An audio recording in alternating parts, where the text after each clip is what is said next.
Buenas noches, hermanos, Dios les bendiga. Abra su Biblia esta noche en el Salmo 16.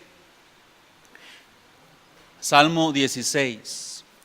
Y ahí vamos a estudiar hoy unas lecciones interesantes. Este salmo es muy interesante. Ábralo ahí en el Salmo 16.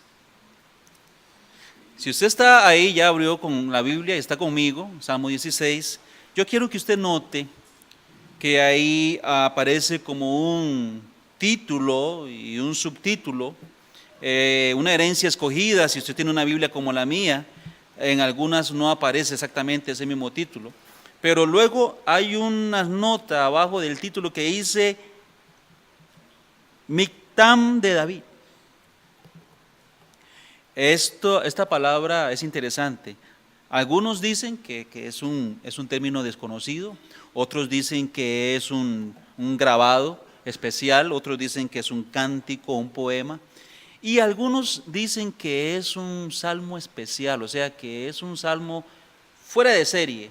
Algunos lo llaman el canto de oro. Interesante si fuera así.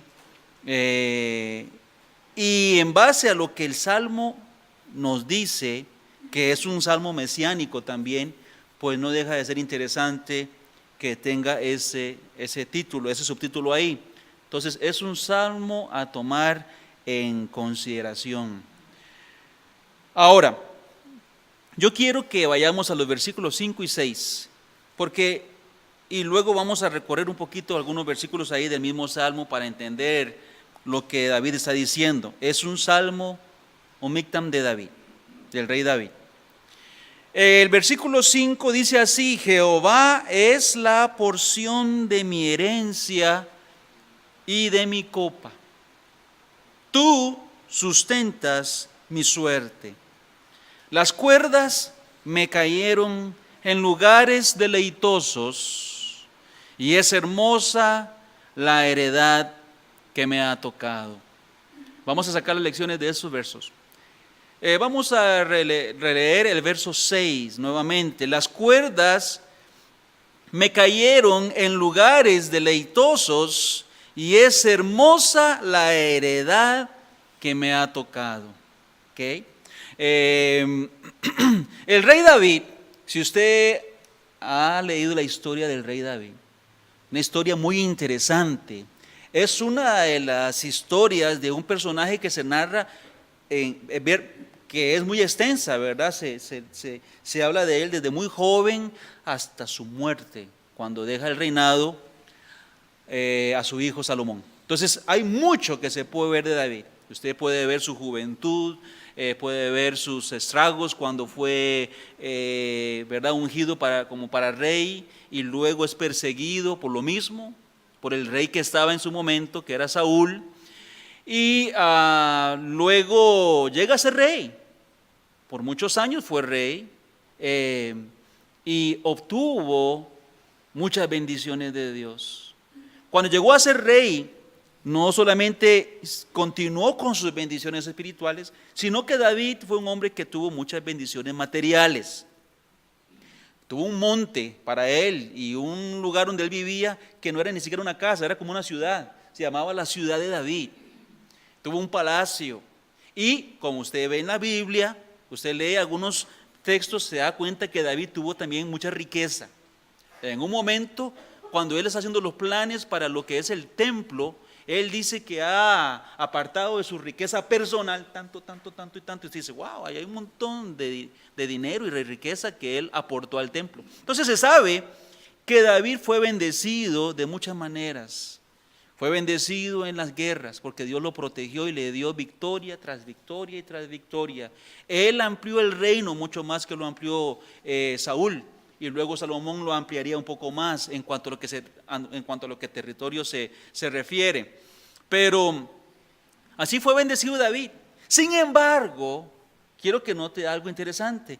Aquí se habla de una herencia. Y no es tanto una herencia material como una herencia espiritual. David, siendo que había obtenido mucha bendición material, lo que habla en el Salmo es sobre su bendición espiritual. Las bendiciones espirituales, hermanos, que son mucho mejor y mucho mayor que la bendición material. Porque así es. Amén, hermanos.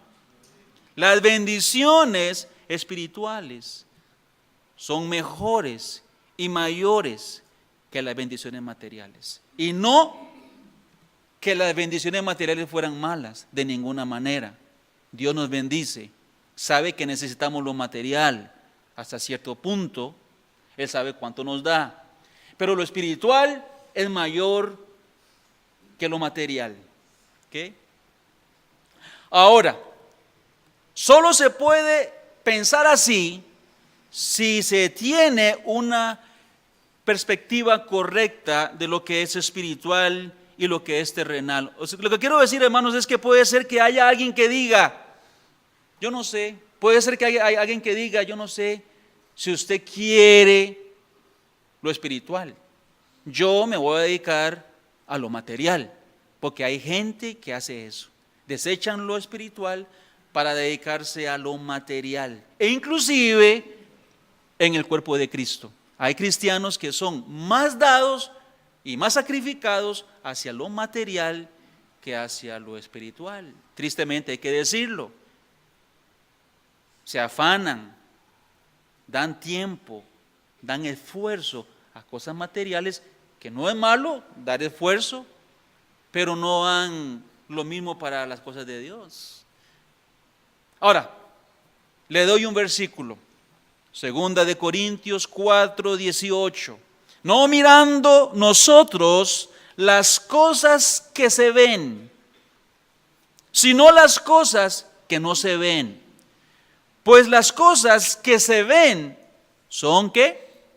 Temporales. Pero las cosas que no se ven son, ¿qué dice la Biblia? Eternas. Ahora, hermanitos, la Biblia no dice eso. No mire usted las cosas que se ven. Está hablando de lo material. Estamos hablando de lo terrenal. Sino que ponga su vista en las cosas que no se ven. Eso es lo espiritual. Que aunque no lo vemos, en todo el sentido podemos entenderlo por esto. Ahora, cuando la Biblia dice no mires, la palabra que está usando aquí mirar es escopeo.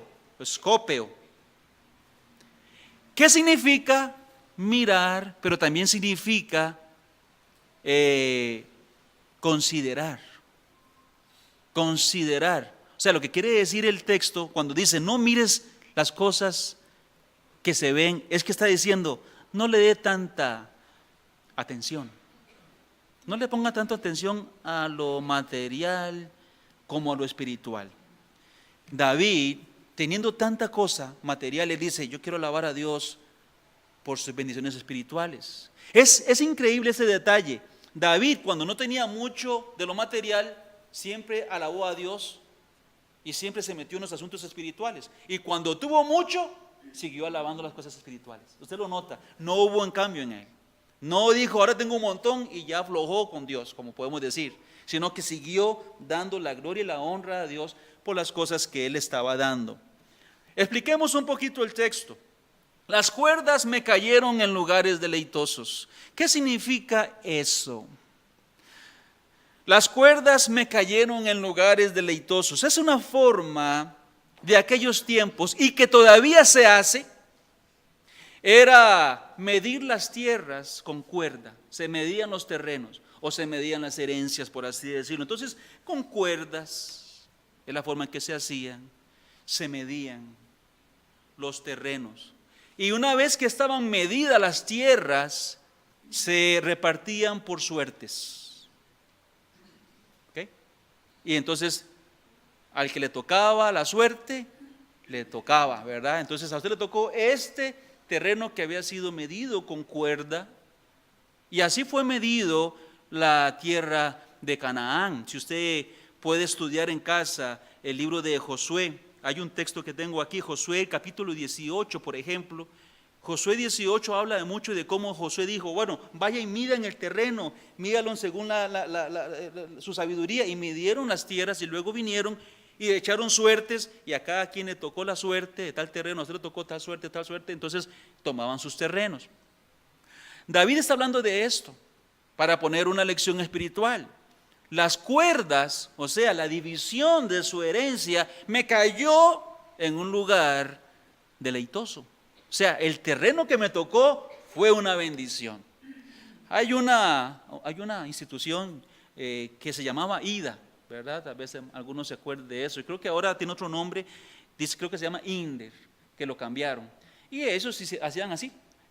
Cuando hay gente con necesidad de un terreno que ellos querían, apartaban unas ciertas fincas y querían repartirlas para gente que pudiera trabajarlas, gente de escasos recursos, ellos hacían un estudio a las personas, usted hacía todas las vueltas y si usted calificaba, pues luego a usted era llamado y los terrenos, me acuerdo, gran parte de algunos terrenos de Arenal eran repartidos en un sorteo que llamaban. Entonces llegaban los que habían sido escogidos, ¿verdad? O los que habían calificado, y luego en un sorteo les daban los terrenos y le daban el número y decían, ¿cuál finca es la que me tocó? Yo me acuerdo, siendo pastor de Tronadora, bastantes años atrás, orábamos porque los hermanos, habían como 7 hermanos de la iglesia que estaban metidos en el asunto. Y ellos decían, nosotros queremos que nos toque una buena parcela. Y estamos orando para que nos toquen las mejores. Bueno, la verdad es que al fin ellos adquirieron parcelas y les tocaron muy buenas parcelas. Fue hecho por un sorteo, a la suerte. Y así era como se repartían en muchos casos en la Biblia. Y eso es lo que David dice cuando dice, las cuerdas me cayeron en lugares deleitosos y es hermosa la heredad que me ha tocado. El asunto es que en cuanto a la herencia espiritual no es por suerte. En este caso no es por suerte, aunque él usa la idea de una herencia que recibió. Pone énfasis en que fue recibida por fe. Vea el versículo 1 y el versículo 2. Y usted va a notar que habla de fe. Guárdame, oh Dios, ¿por qué? Porque en ti he confiado. David dice, Señor, yo he confiado en ti, entonces guárdame. Oh alma mía, dice, dijiste a Jehová. Eso fue lo que el alma de David le dijo a Dios. Esto fue lo que él le dijo a Dios. Tú eres mi Señor. No hay para mí bien fuera de ti. ¿Qué es lo que predicaba el pastor el domingo? Que si confesares con tu boca que Jesús es el Señor y creyeres en tu corazón, serás salvo. David dijo, yo he dicho, mi alma ha dicho, tú eres mi Señor. Si él había decidido por Dios. Y él dijo, en ti he puesto mi confianza, mi fe. Y luego dice, cuando puse mi confianza en Dios, acepté a Dios, me di cuenta que las cuerdas me cayeron en un lugar deleitoso. No hay nada más precioso y deleitoso que lo que me ha tocado, mi heredad. ¿Cuál era la heredad? El versículo 6 dice que la heredad de él era deleitosa y dice que es hermosa. Hermano, ¿sabe cuál fue la heredad de David? Vea el versículo 5. Ahí dice que fue la heredad de David. Jehová es la porción de mi herencia. Es la porción de mi bendición, o sea, de mi copa. Hermano, la copa es un símbolo de bendición y de fruto. Cuando él dice mi copa, realmente está hablando, la copa se llena de vino. Con una copa llena de vino es una copa que usted dice, hay bendición porque hubo fruto de la vid y puedo tomar el fruto de la vid. Una copa llena es una copa de bendición. Jehová es la porción de mi herencia, es la porción de mi copa. Jehová es mi bendición. Es lo que quiere decir él. O sea, si hay algo que yo tengo, de lo cual me alegro y alabo, dice David, es que Dios es la porción de mi herencia. La herencia no es nada material, sino que es algo espiritual. David no menciona nada necesariamente de lo material aquí, hermanos. No menciona nada material. Ahora, de todos modos, ¿qué es la vida? Hermanos, debo hacer dos preguntas. ¿Qué es la vida? ¿Qué es la vida? Hablo de la vida que vivimos, los años que tengamos de vivir aquí. ¿Qué es la vida? ¿Qué realmente representan las posesiones materiales? ¿Tiene usted cosas materiales? ¿Tiene usted cosas materiales? Todos tenemos algo material que es suyo. Artefactos, ropa, casa, bicicleta, carro, teléfono, lo que sea que usted dice, estos son mis bienes materiales, esto es mío. ¿Qué realmente representa eso? ¿Qué realmente representa? ¿Qué es la vida? La vida en esta tierra es tan corta como tan pequeña es la misma tierra dentro del universo en que se encuentra. Así es la vida del hombre. La Biblia la compara con niebla que aparece y desaparece. Y aquí en San Ramón deben entender bien ese versículo, ¿verdad? Porque aquí hay niebla que aparece y desaparece a cada rato. Así es la vida. Así es la vida de la cual tanto el hombre hace alarde. La Biblia dice, ¿quién será capaz de edificarle casa a Jehová? Siendo que los cielos y los cielos de los cielos no pueden contener a Dios. ¿Está entendiendo eso, hermanos? El universo, el cielo y los cielos de los cielos es el universo. Los tres cielos no pueden contener a Dios, o sea, no pueden encerrarlo.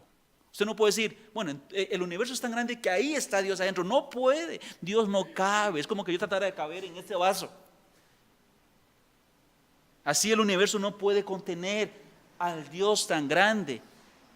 Y si nuestro planeta, si este fuera el universo lleno de galaxias, si nuestro planeta está ahí adentro, quién sabe dónde. Y si Dios puede tomar el universo en su mano, entonces ¿qué tan pequeños somos nosotros para Dios? Ya somos pequeños para el sistema, ya somos pequeños para nuestra galaxia. Somos casi nada en el universo. Y entonces, ¿cuánto más en la mano de Dios que sostiene el universo en su mano? ¿Qué somos? ¿Qué es la vida? ¿Y qué es lo material que acumulamos y que apreciamos tanto? La Biblia dice, he aquí que las naciones le son como la gota de agua que cae del cubo. ¿Sabe qué es una gota de agua de un cubo? Es como una gota que cae, eso sale igual que cae de un cubo, ¿verdad? Una gota de agua es como así. Ahí está, todas las naciones para Dios. Y como menudo polvo en las balanzas, ese polvo que, ¿se acuerda cuando el pulpero le medía a usted el kilo de azúcar? Cuando el pulpero le hacía así y medía en una balanza el kilo de azúcar que usted compraba, él siempre hacía un poco de harina, se iba así, que había quedado, y ponía ese polvo. Así estima Dios las naciones. Esa es la grandeza de Dios. Entonces, ¿qué es la vida de la que el hombre tanto hace alarde? Respuesta: la vida es tan solo un tiempo para decidir el destino eterno, lo cual es más importante que cualquier otra cosa. Este destino debe ser decidido por cada persona y conlleva dos cosas: bendiciones eternas. Vea el versículo conmigo del capítulo 16, versículo 11. Me mostrarás la senda de la vida, en tu presencia hay plenitud de gozo, delicias a tu diestra para siempre. Usted debe en esta vida decidir las bendiciones eternas o el castigo eterno. Vea el castigo en el versículo 4. Versículo 4, se multiplicarán los dolores de aquellos que sirven diligentes a otro Dios. Si usted sirve con diligencia a otro Dios que no sea Dios, y escúcheme hermanos, un Dios no es necesariamente una estatua. Un Dios puede ser muchas cosas. Cualquier cosa que quite el lugar del Dios verdadero es un Dios. Y que usted diga, desprecio al Dios verdadero porque quiero seguir a este Dios, el Dios del dinero, por ejemplo. Y si tengo que abandonar al Dios por este Dios, la Biblia dice, se multiplicarán los dolores de este tipo de personas que sirven diligentes a otro Dios. Tenga cuidado. La herencia que vale es la herencia espiritual, es hacer de Dios nuestro Dios. Hacer de Dios nuestro Dios. Y aquí hay un grupo de hermanos que yo puedo ver que ha hecho de Dios su Dios. O sea, lo más valioso que tiene, su herencia. Lo más grande tiene que ser Dios. La Biblia dice en un salmo, oiga este salmo qué lindo, hermanos, oiga qué dice ese salmo. ¿A quién tengo yo en el cielo? ¿Por qué usted quiere ir al cielo? ¿Por qué usted quiere ir al cielo? David, para ese tiempo, había perdido quizá varios hijos, no sé. Sabemos que había perdido uno por pecado. Y él le había dicho, él no vendrá a mí, pero yo voy. ¿Se acuerdan? Él no ha venido a mí, pero yo voy. En el cielo.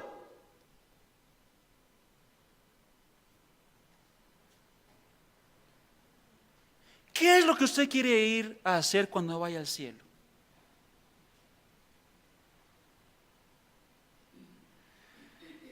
El salmista dice, ¿a qué tengo yo en el cielo sino a ti? Eso es cuando usted pone las prioridades en orden. No, yo quiero ir a ver la mansión que me tocó. Eso es todo. David dice, es que yo tengo una herencia y Jehová es la herencia, es la porción. ¿Y a qué tengo yo en el cielo sino a ti? Lo más importante para mí eres tú. Oiga lo que sigue diciendo, y fuera de ti nada deseo en la tierra. Qué increíbles palabras. Fuera de ti nada deseo en la tierra. Como Moisés cuando iba a tomar la tierra prometida y Jehová le decía, ve Moisés, ve, comienza, ya tienen que ir ya conquistando esta parte y entrar. Y Moisés dice, Señor, vas a ir con nosotros, porque si no vas a estar con nosotros, déjanos en el desierto. ¿Entiende lo que Moisés decía? Moisés decía, yo prefiero el desierto contigo que la tierra prometida sin tu presencia. Prefiero el desierto, pero que tú estés. Que lo más grande para nosotros es Dios, es nuestro Dios. Vea el versículo 2, ya estamos cerrando. Oh, alma mía, dijiste a Jehová, tú eres mi Señor. Y oiga lo que dice, no hay para mí bien fuera de ti. No hay un bien fuera de ti. Hermanos, le digo lo siguiente. Este bien que menciona David aquí, el bien de Dios, los bienes de Dios, las bendiciones de Dios, son los frutos de esa herencia. Y hay mucho más cosas en Dios. Hay un montón de cosas en Dios. Hay un montón de cosas en Dios que vemos a través de la Biblia que Él da a nosotros. Pero voy a cerrar viendo algunas de esas bendiciones de la herencia, que yo quiero que usted ponga un poquito de atención y que le anime. Por ejemplo, la herencia nuestra, que es Dios, y lo que viene con Dios son cosas como la siguiente. La herencia que recibimos es sustentada por Dios mismo. Vamos conmigo al versículo 5 nuevamente. Jehová es la porción de mi herencia y de mi copa. ¿Y qué dice? Tú sustentas mi suerte. Su porción había sido dado por medio de suertes. Y dice, Señor, esta herencia que he retomado yo, Jehová, tú la sustentas. Ahora, la palabra sustentar es tamak en hebreo, que significa que Dios mantiene, que Dios sostiene. Ve el versículo 8 para que vea la idea. Se alegró por tanto mi corazón y se gozó 8. A Jehová he puesto siempre delante de mí, porque está a mi diestra, no seré conmovido. Como Jehová está del lado mío, está a mi diestra, que si esté mi compañero, entonces no hay manera que yo sea conmovido. O sea, lo que está diciendo es que mi herencia es sustentada por Él. Tiene una connotación eterna. La herencia espiritual no se mueve, es eterna. Eso es una bendición de la herencia. Segundo, en Jehová tenemos consejo. Versículo 7. Bendeciré a Jehová, ¿qué dice?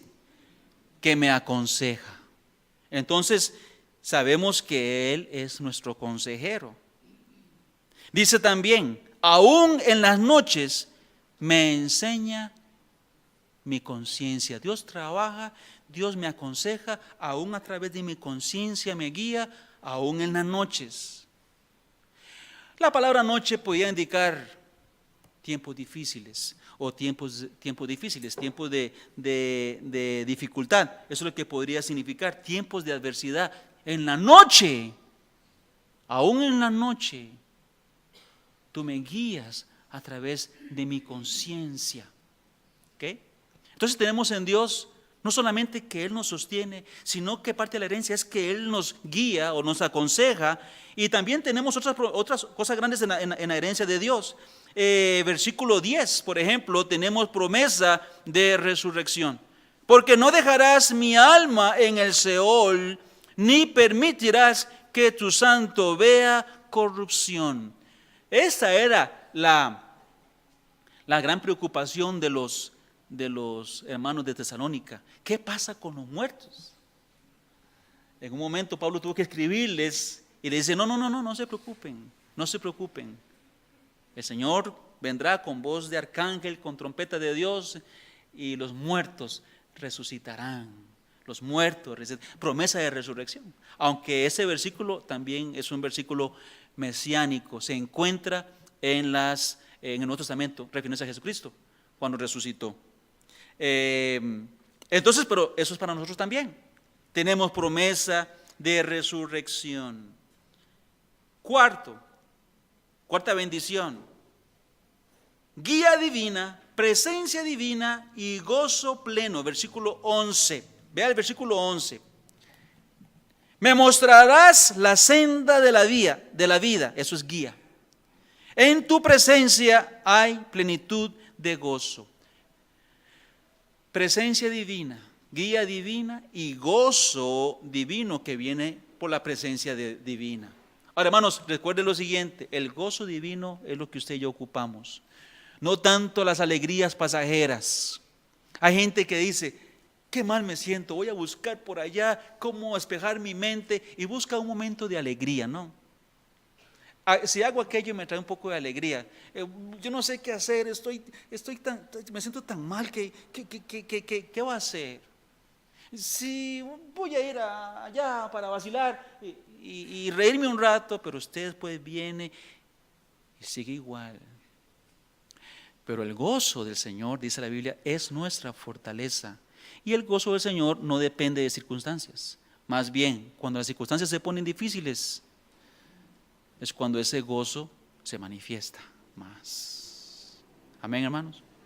Y terminamos con la última frase, versículo 11. Dije entonces que con Cristo, con Dios, que nuestra herencia, tenemos el sustento, el mantenimiento, tenemos el consejo, tenemos la promesa de resurrección, tenemos la guía, la presencia y el gozo. Y dice el versículo 11, delicias, al final, a tu diestra, ¿para cuándo? Para siempre. Ay, Señor, delicias a tu diestra para siempre. Yo no sé, cierro con esto. Estaba leyendo un libro y me leí algo interesante en este libro que yo dije, sí, es así, es así. Cuando Dios se ha manifestado al hombre, desde Génesis hasta Apocalipsis, ponga usted atención, hermano, que estudia la Biblia, note algo, siempre que Dios se manifiesta, es de formas increíbles. Dios trata con el hombre con formas increíbles. Empieza nuestra historia a través de milagros increíbles hechos por la palabra de Dios. Y luego Él trae castigos inclusive a las personas a través de medios increíbles como el diluvio, como las lenguas, como Sodoma y Gomorra, son a través de formas increíbles. Es que Dios es así, ¿ok? Luego forma una nación de maneras increíbles, con milagros increíbles, imposibles, comienza a crear una nación, porque Dios trabaja así. Y los profetas que Él llamó hacían cosas increíbles. Los reyes que Él llamó y fueron siempre con Dios, lograron cosas increíbles por el poder de Dios. Los jueces que Él trajo hacían cosas increíbles porque Dios estaba. Siempre que Dios está, hay cosas increíbles pasando.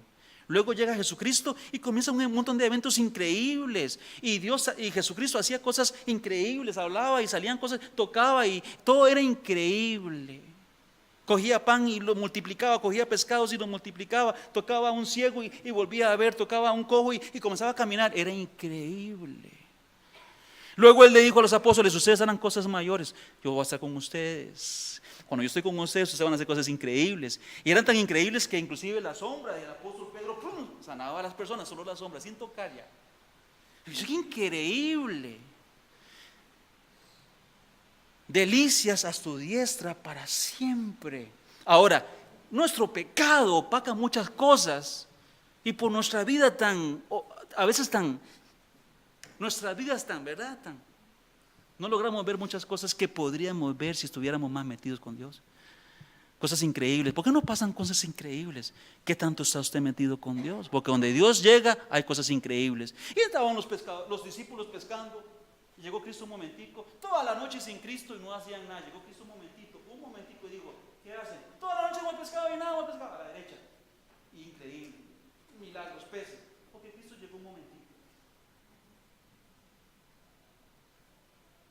Ocupamos que Cristo llegue a mi vida, a mi familia, a la iglesia, para hacer cosas increíbles. Hay cosas delicias a tu diestra, siempre a tu diestra. Y entonces, ¿cómo será cuando ya estemos completamente en su presencia? ¿Cómo será esta vida? ¿Qué cosas vamos a ver? ¿Qué cosas, hermanos, están reservadas? Que vamos a ver de Dios haciendo todo tiempo. Porque todo lo que Él dice o habla será increíble. Entonces dice David, esa es mi herencia. Estar con Dios y ver cosas tan maravillosas para siempre. ¿Qué es esta vida? ¿Qué es esta vida? ¿Cuál es tu herencia? ¿Es Dios tu herencia? Ojalá que sí sea, porque es la herencia más grande que podemos tener. Dios le bendiga, hermanos.